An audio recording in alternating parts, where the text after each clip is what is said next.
जय श्री राधे कृष्ण। आप सभी का आपके अपने YouTube चैनल पे बहुत बहुत स्वागत है। आइए सुनते हैं अधिक मास पुरुषोत्तम मास महात्म्य कथा में 23वें अध्याय की कथा। अब तक आपने पिछले अध्याय कथा को नहीं सुना हो तो हमारे चैनल पे वीडियो अपलोड है, आप वहां से जाकर के कथा को श्रवण कर सकते हैं। तो बोलिए प्रेम से भगवान विष्णु की जय, माता लक्ष्मी की जय, श्री राधा कृष्ण की जय, पुरुषोत्तम भगवान की जय, सर्वदेवी देवता की जय। दृढ़ धनवा बोला कि हे मुनियों में श्रेष्ठ, हे दीनों पर दया करने वाले, पुरुषोत्तम मास में दीप दान का क्या फल है, सो कृपा करके मुझसे कहिए। श्री नारायण बोले, इस प्रकार राजा दृढ़ धनवा के पूछने पर अत्यंत प्रसन्न मुनियों में श्रेष्ठ वाल्मीकि मुनि ने हंसते हुए विनीत अत्यंत नर्म राजा दृढ़ धनवा से कहा। वाल्मीकि मुनि बोले कि हे राजाओं में सिंहस दृश्य पराक्रम वाले, पापों का नाश करने वाली कथा को सुनिए, जिसके सुनने से 5 प्रकार के महान पापों का नाश हो जाता है। सौभाग्य नगर में चित्रबाहु नाम से प्रसिद्ध बड़ा बुद्धिमान अत्यंत बलवान राजा था। वह क्षमाशील, समस्त धर्मों को जानने वाला, शील, रूप और दया से युक्त, ब्राह्मणों का भक्त, भगवान का भक्त, कथा के श्रवण में तत्पर, हमेशा अपनी स्त्री में प्रेम करने वाला, पशु पुत्र से युक्त, चतुरंगिनी सेना से युक्त, ऐश्वर्य में कुबेर के समान था।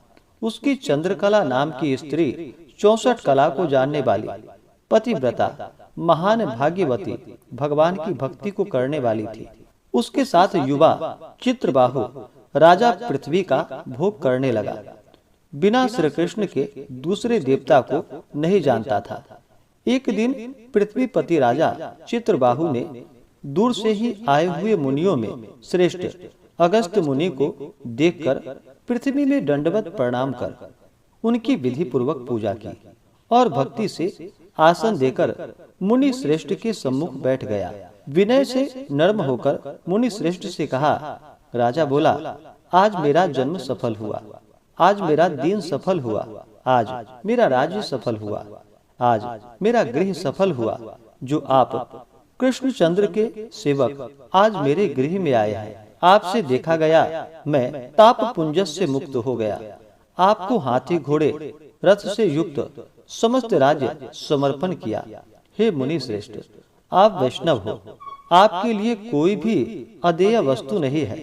वैष्णव को थोड़ा सा भी दिया हुआ मेरु पर्वत के समान होता है। जो कौड़ी के बराबर शाक अथवा उत्तम अन्न जिस दिन वैष्णव ब्राह्मण को नहीं देता है, वह दिन उसका विफल है, ऐसा वेद के जानने वाले ने कहा है। जो कोई द्विज जाति विष्णु भक्त हो, वे सब पूज्य हैं, उनका वाणी मन कर्म से सत्कार करना चाहिए, ऐसा मुझसे गर्म गौतम सुमंत ऋषि ने कहा है। जब तक सूर्योदय नहीं होता है तभी तक तारागण की प्रभा रहती है। जब तक वैष्णव ब्राह्मण नहीं आता है तभी तक दूसरे ब्राह्मण कहे गए हैं। अगस्त्य मुनि बोले कि हे चित्रबाहु, हे महाभाग, हे नृप, इस समय तुम धन्य हो। ये सब प्रजा धन्य है जो तुम वैष्णवों की रक्षा करते हो। जो राज्य वैष्णव का नहीं हो, उसके राज्य में वास नहीं करना, शून्य वन में वास करना अच्छा है, परंतु अवैष्णव के राज्य में रहना अच्छा नहीं है। जिस प्रकार नेत्रहीन शरीर, पतिहीन स्त्री, बिना पढ़ा हुआ ब्राह्मण निंद्य है, वैसे ही वैष्णव व रहित देश निंद्य है। जैसे दांत के बिना हाथी, पंख के बिना पक्षी, 10वीं वृद्धा द्वादशी कही गई है, वैसे ही वैष्णव रहित देश है। जैसे कुशा रहित संध्या, तिलहीन तर्पण वृत्ति के लिए देवता की सेवा है, वैसे ही वैष्णव रहित देश कहा है। जैसे केशों को धारण करने वाली विधवा स्त्री स्नान रहित व्रत ब्राह्मणी में गमन करने वाला शूद्र है, वैसे ही बिना वैष्णव का राष्ट्र निंद्य है। जो श्री कृष्ण चंद्र के चरणों का आश्रय करने वाला है, सत्पुरुषों से राजा कहा गया है, उसका राष्ट्र हमेशा वृद्धि को प्राप्त होता है और उसकी प्रजा सुखी होती है। हे राजा, जो मैंने तुमको देखा, इसलिए मेरी दृष्टि सफल हुई। भगवत भक्त, आपके साथ बात करने से आज मेरी वाणी सफल हुई। हे राजन, मेरी आज्ञा से यह राज्य तुमको करना चाहिए। मैंने इस राज्य में तुमको प्रतिष्ठित किया है। तुम्हारा कल्याण हो, मैं जाऊंगा। श्री नारायण बोले, इस प्रकार कहकर जाने की इच्छा करने वाले श्रेष्ठ मुनि अगस्त को चित्रबाहु राजा की पतिव्रता स्त्री ने परम भक्ति के साथ प्रणाम किया। अगस्त मुनि बोले कि हे शुभे, तू सदा सौभाग्यवती हो और भक्ति से पति की सेवा कर। श्री गोपीजन के वल्लभ श्री कृष्णचंद्र में तेरी सदा दृढ़ भक्ति हो। इस प्रकार आशीर्वाद देते हुए अगस्त ऋषि ने विनय पूर्वक सिर नवाकर और अंजलि बांधकर चित्रबाहु राजा ने फिर कहा। चित्रबाहु बोला कि हे विपेंद्र, यह विपुल लक्ष्मी कैसे हुई? निष्कंटक राज्य कैसे हुआ? यह मेरी स्त्री इतनी पतिव्रता कैसे हुई? और मैंने कौन सा पुण्य किया था? हे विपेंद्र, यह सब मेरे से आप कहिए, मैं आपकी शरण में आया हूँ। हे मुनीश्वर, आप हाथ में स्थित दर्पण के समान सब जानते हो। श्री नारायण जी बोले, इस प्रकार राजा चित्रबाहु के कहने पर मुनि श्रेष्ठ अगस्त एकाग्र चित्त होकर राजश्रेष्ठ चित्रबाहु से बोले। अगस्त मुनि बोले कि हे राजा, मैंने तुम्हारे पूर्व जन्म का चरित्र देख लिया है। इतिहास के सहित प्राचीन उस चरित्र को कहता हूँ। सुंदर चमत्कार पूर्व में शूद्र जाति में जीव हिंसा करने में तत्पर मणिग्रीव कामधारी तुम हुए। सो तुम नास्तिक, दुष्ट चरित्र वाले, दूसरे की स्त्री को हरण करने वाले, कृतघ्न, दुर्विनीत, शिष्टाचार से रहित हुए। और तुम्हारी यह जो स्त्री है, यह पूर्व जन्म में भी स्त्री थी। यह कर्म मन और वचन से पति सेवा में परायण थी। पतिव्रता, महाभागा, धर्म में प्रेम करने वाली, मनस्विनी। इसने कभी भी तुम्हारे विषय में दुष्ट भाव नहीं किया। पाप कर्म को करने वाले तुम्हारा जाति और बांधवों ने त्याग कर दिया और क्रुद्ध होकर राजा ने सब उत्तम धन ले लिया। फिर उस समय बचा हुआ जो कुछ अवशेष धन था, उसको जाति वालों ने भी लिया। तब उस समय धन के चले जाने से तुमको धन की भारी इच्छा हुई, परंतु धन के नाश होने पर भी मन मलिन होकर इस पतिव्रता ने तुम्हारा त्याग नहीं किया। इस प्रकार सब लोगों से तिरस्कृत होने पर तुम निर्जन वन को गए। हे महीपते, वन में जाकर अनेक पशुओं को मारकर अपनी आत्मा का रक्षण किया।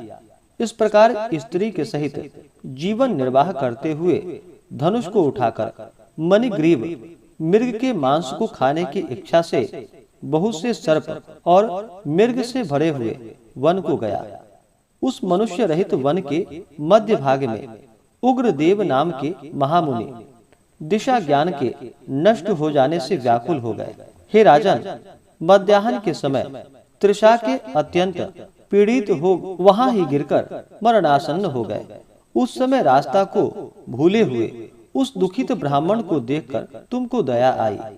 उस ब्राह्मण को उठाकर और उसको साथ लेकर तुम अपने आश्रम को गए। उस दुखित ब्राह्मण की तुम दोनों स्त्री पुरुष ने सेवा की। एक मुहूर्त के बाद उस समय महायोगी उग्र देव चैतन्यता को प्राप्त हुए। आश्चर्य करने लगे कि मैं वहां था, यहाँ कैसे आ गया?